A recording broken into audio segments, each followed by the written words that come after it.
There are many yous in that system, and each you is related psychologically in a personality structure. And yet, you must understand that all of these other identities are independent and fully individual. They remain latent within you and unexpressed within this system. You have their abilities unused. You remain latent in their personality structures, and your abilities are unused within their systems. Yet all of you are a part of one self, you see, in a multi-dimensional psychological structure. Seth, via Jane Roberts, Channeler. Experience 8, The Oversoul and Other Visitors. December 27th, 2021. Unknown to 7:35 a.m.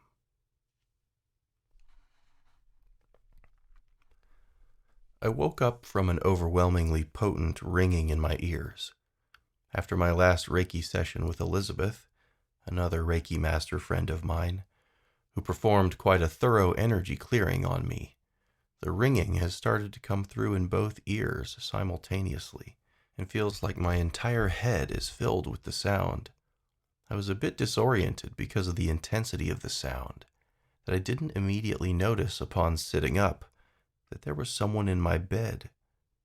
I turned to face them, and both I and the entity sat there looking at one another, perplexed at the other's presence and appearance. We looked at each other's face, and our movements were perfectly in sync, as though every particle of our bodies were quantum entangled. Our movements were one, perfectly mirroring each other by some kind of trippy melding of the minds. In that moment, there was simply just a knowing, rather than a conscious thought, that he was without a doubt 100% me, but some sort of parallel universe version of me. I felt no foreign energy from him. He was literally me, and that was clear. The only difference being our appearance and location in physical space. He looked very different from the other ET self I previously encountered in Experience 4, where I saw myself as a beige Zeta hybrid type being, and that distinction caused a subtle yet profound shift in me. I have long held the belief that there was one alien version of me out there, who had volunteered to come to Earth, and that when I died in this life, I would resume my alien life and finally feel at home as I returned to my people. But now, in an instant, that entire romantic idea that I held on to for so long was brought into question, as I had no choice but to accept that I did not simply have one other alien self out there in the universe, but at least two. And if these exist, then perhaps there are others. How many others? So in the nanosecond it took me to adapt to this new information, I forced it all to the back of my mind to deal with it at a later time, in order to prioritize analyzing this being's appearance out of fear that I'd forget. He had gray skin, big black eyes with no pupils or irises, insectoid-like facial geometry in terms of the position of his eyes, but his skin was much like that of a typical gray Zeta. It was as if he was a gray insectoid hybrid, which is something I've never heard of before. After scanning his body, as he scanned mine, I experienced something else quite peculiar. My perspective kept shifting from being in his body, looking at my human self, to being in my body, looking at him. It was very trippy, to say the least. It is the closest thing I could imagine to what it would feel like to inhabit more than one body at once, and have the ability to switch between them, or use them both simultaneously. Weirder still was that neither one of us lost consciousness or ceased to function when I switched between them. Was he switching or was I switching? Who was doing the switching? I still can't make sense out of that. but I feel like there's something really important there to be understood. It was obvious that we both felt this meeting had been arranged by an absent party. Perhaps they were responsible for the switching. Or maybe that was caused by some law of metaphysics playing out, as a result of two individuals from separate universes who share the same Oversoul, coming into such close proximity, like a glitch. This seems rather significant with respect to the concept of Oversouls. As I previously touched on, the Oversoul is a metaphysical concept that suggests that we as individuals are only part of a much larger spiritual organism. Some call this the higher self. As I understand it, the way this works is that the Oversoul essentially broadcasts its consciousness into different receivers or containers, aka human bodies and other such forms. And these entities then become their own separate awareness, at least for the duration of their lifespan, during which they appear to lose all connection to the others and to the Oversoul. In my case, this gray insectoid and I belonged to the same Oversoul, and we were made aware of each other in this liminal space whereby it became possible for us to meet. In Jane Roberts's The Seth material, Seth, a non-physical entity channeled by Jane Roberts, defines the Oversoul as a, quote, multi-dimensional psychological structure. Each of us, theoretically, being a much vaster spiritual entity capable of having multiple incarnations simultaneously, either on Earth, other planets, other dimensions, or all of the above. The Oversoul resides in a higher dimension and projects aspects of itself down into lower densities or planes of existence to have individualistic experiences in order to enrich the overall understanding of the Oversoul. In The Law of One, Ra states that the sixth density, quote, higher self, aka the Oversoul, not only resides in a higher dimension of reality, but also far into the future relative to our present experience of time. So the Oversoul is a future higher dimensional conglomeration of all of our various selves, dividing itself into fractions and projecting those individuals backwards in time as well as downwards in dimensions. Why does it do this? Who knows? But the usual explanation is that it does this to learn from the experiences of the individual incarnations. For years, I've postulated that it was more likely that the Oversoul does this as a novelty or a form of entertainment. It's difficult for me to accept that an infinite spiritual being would ever need to learn anything. In fact, it would seem that pretending not to know would be the way to have fun for an infinite being. But the Oversoul isn't actually an all-knowing being. It is participating in a higher level of individuated consciousness, still playing with the illusion of individuality, like we are. An analogy I like to use when thinking about this is that if we imagine God or Source as an ocean, and the Oversoul as a pitcher of water taken from that ocean, then we and our counterparts are like glasses of water that have been filled up by the pitcher. It's all the same water from the same source, but somehow, placing it in different containers, separating them across space and time, all under varying conditions, changes the water into its own unique solution, infusing it with the energies it is exposed to whilst inside the container. And when the container degrades enough to where it can no longer hold the water returns back to the pitcher, adding the energies it has collected to the larger reservoir inside the pitcher, changing it forever. Obviously, as human beings, there's so much we don't know about how the universe works, and so we use microscopes to analyze things on the quantum level, to better understand the mechanics of our reality. Maybe these Oversouls don't know everything either, and to have a human life is equivalent to looking under a microscope for them. If I look at it that way, then maybe there is something to the idea that our lives are a data-gathering mission for these higher aspects of ourselves. And the more individuals the Oversoul incarnates into, the more data it can collect. To me, the implications of this are profound. If I consider that my spouse, my child, my next-door neighbor, my worst enemy, etc., could all be part of the same Oversoul, and the relationships I have with all of them are not challenging or harmonious by happenstance, but rather because it's all been designed to be that way by this vaster aspect of myself in order to encourage the collective growth and enrichment of all involved. Some mystics and New Agers believe that souls incarnate in groups. Perhaps this is how it's done. Maybe the reason some of us feel intrinsically connected to some people more than others, like a soulmate or a twin flame, is because of this oversoul connection. For a long time, I have suspected that this might be the case, but seeing this gray insectoid being in my bed was the first time I've experienced anything firsthand which might suggest that this could actually be true. If nothing else, it was more data to support my belief.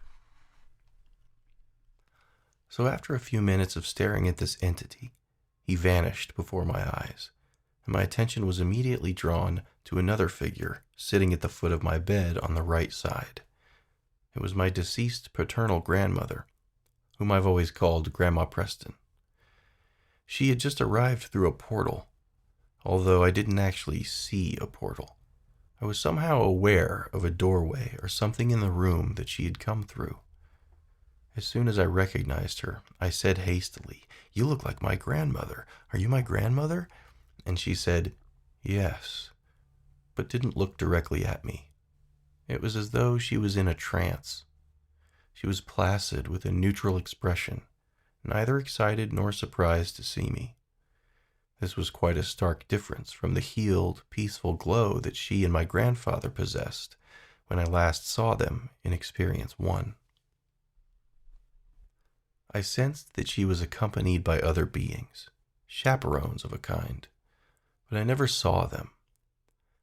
Although I do strangely have an image of them and the portal in my mind when I attempt to access my memories of that night, but I don't know why that's there.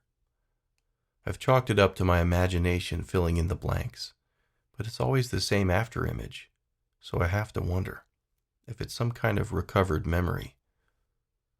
When it was all happening in front of me, I just felt their presence nearby and made the connection that they were somehow responsible for her.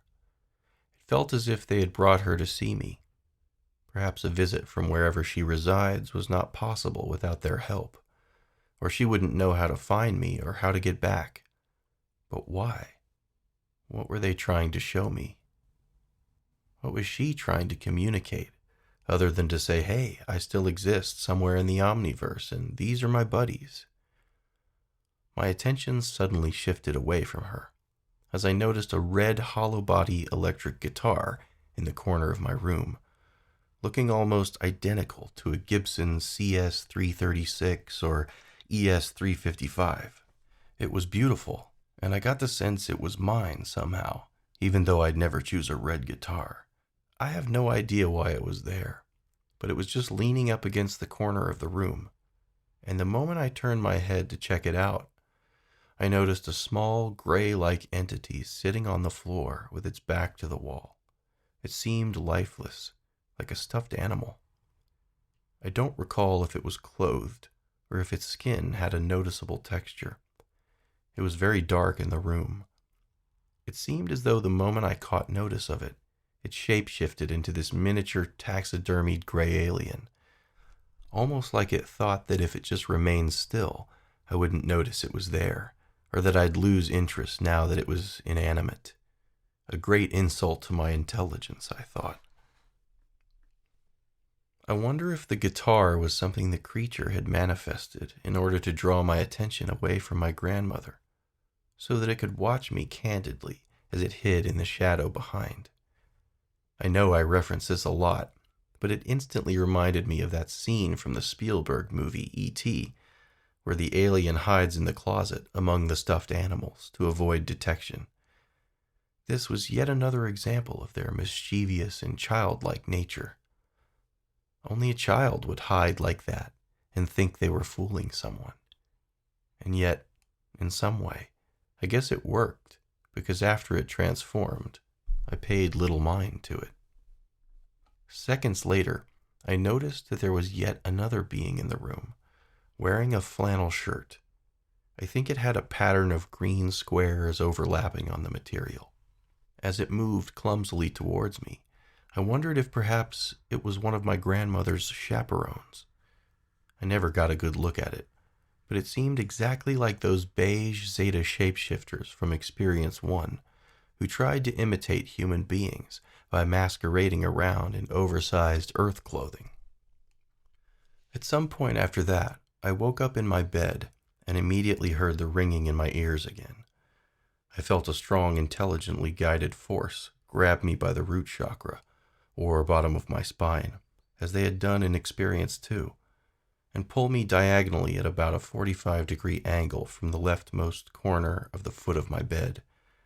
I began traveling rapidly through different layers of space-time, which feels like passing through energetic walls or membranes repeatedly, whilst my entire body was stretched and elongated like putty, as I was sucked through a tunnel. Once I arrived at the destination, everything came to a halt, and I immediately woke up again. I didn't see anything on the other side, or my memory was wiped.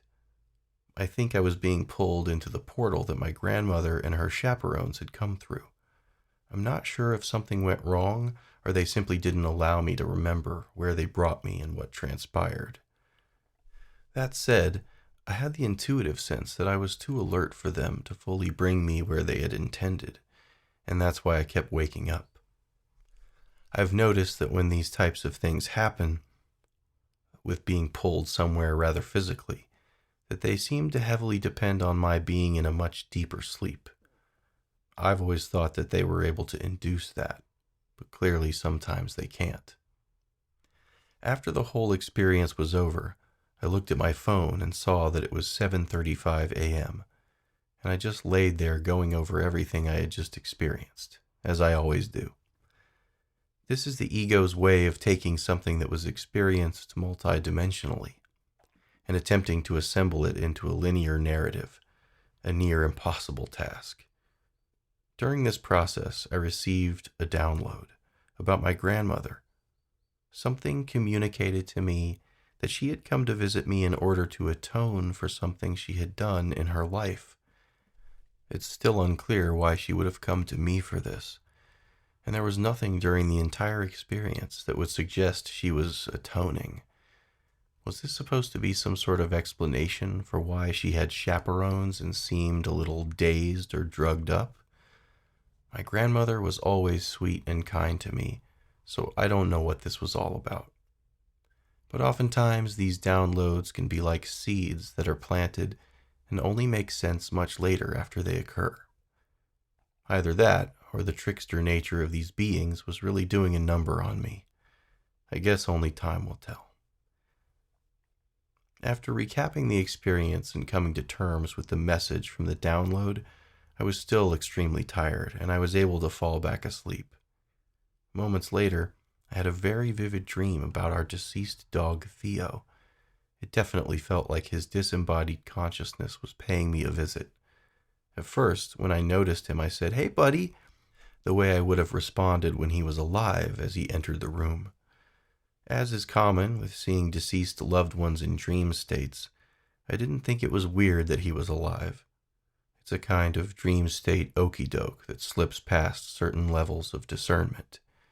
Of course, after a few minutes, I realized he couldn't possibly be there unless he were visiting me from beyond the grave, and I knelt down to hold him in my arms and started crying profusely, as I had done the day I had to say goodbye to him. He was just panting with his tongue hanging out, letting me hold him as long as I needed. Then after a minute or so, I abruptly woke up out of the dream, staring up at the ceiling, feeling quite emotional and a bit dissociated as a result of the colorful array of transcendental stimuli I had just been exposed to. I really felt as though I had just been with my grandmother in a very real sense, and my dog Theo as well. It was bittersweet, because seeing them was a joyful relief, but then I had to say goodbye all over again. It seems that no matter how many experiences I have in this liminal space between waking life and the afterlife, it never becomes clearer what's going on over there, or how any of it works. Afterthoughts. Perhaps the portal to the afterlife, which my grandmother and her chaperones had used to visit me, was what allowed my deceased canine friend to come through later on in the dream, the portal still being open in some way. Or maybe this meeting with Theo had been to smooth over what had been a very confusing and unsettling experience. But by whom? Maybe the Oversoul. Probably the biggest curveball of this whole thing for me was the guitar. Why was it so specific? Why a guitar? A red guitar, of all things.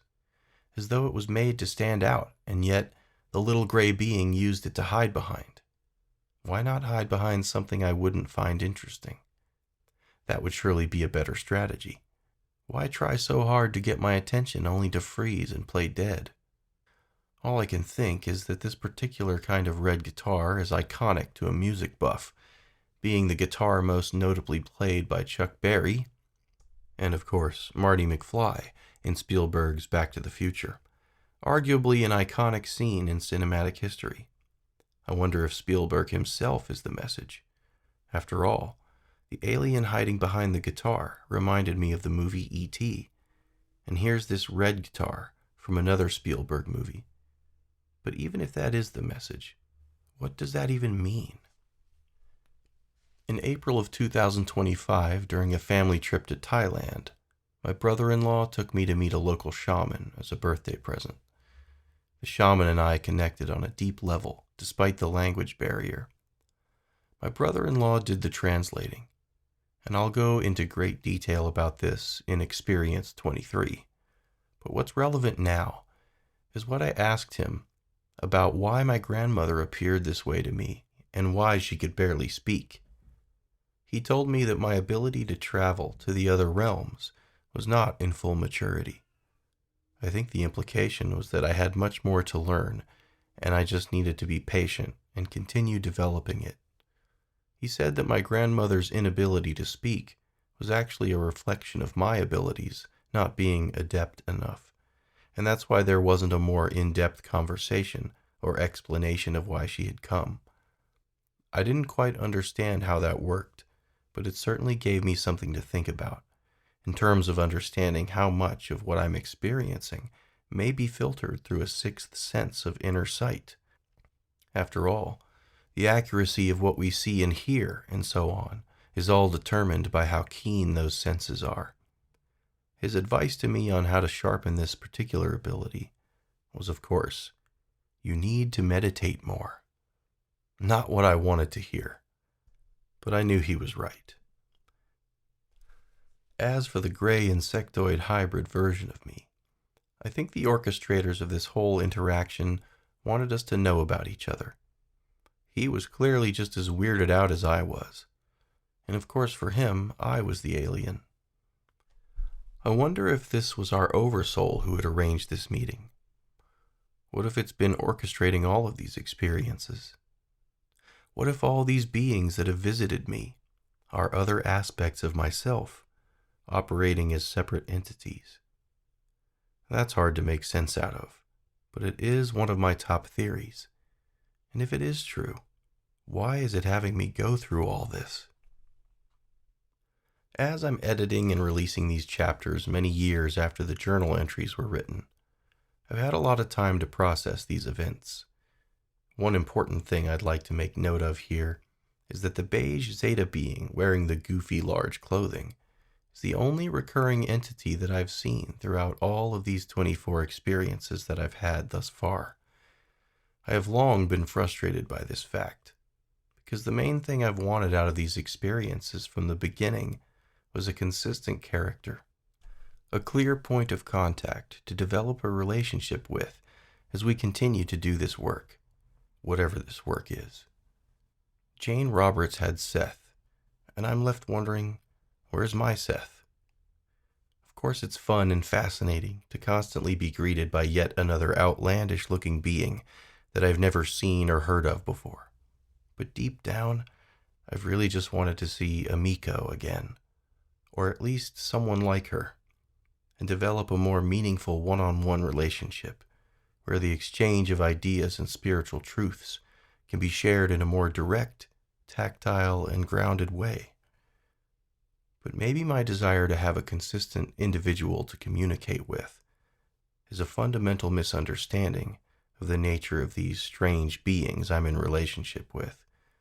So once again, I have to return to the practice of surrender and going with the flow of life, so as not to let my frustrations impede my capacity to be open, understanding, and ever curious. Another interesting connection is that these beige Zeta beings appeared during the same two encounters where I also came into contact with my deceased paternal grandparents.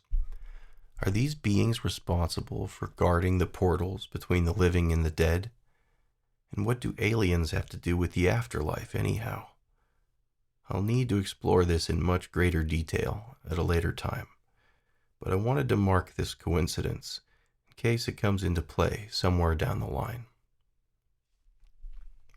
Around the time that I wrote the above journal entry, I had done a Reiki session with Elizabeth, who can sometimes see and hear some of my spirit guides and ET friends.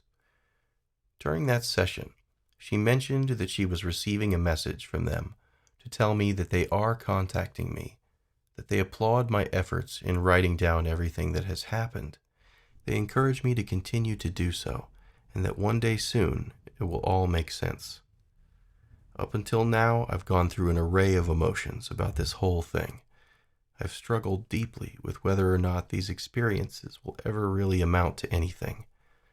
But what I'm finding is that every time I work on polishing these journal entries, which forces me to revisit each experience one by one, I discover new meanings in them and make connections that I never noticed before.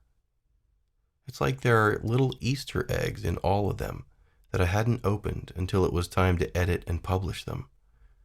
And as I do that, I'm beginning to see something take shape, something I can't fully see yet, but it is really starting to make some sense. And that has become my favorite part of this process of sharing these stories publicly. So, thanks for being my audience and allowing me to play the role of the storyteller as I endeavor to process, understand, and integrate these perplexing mysteries of my life.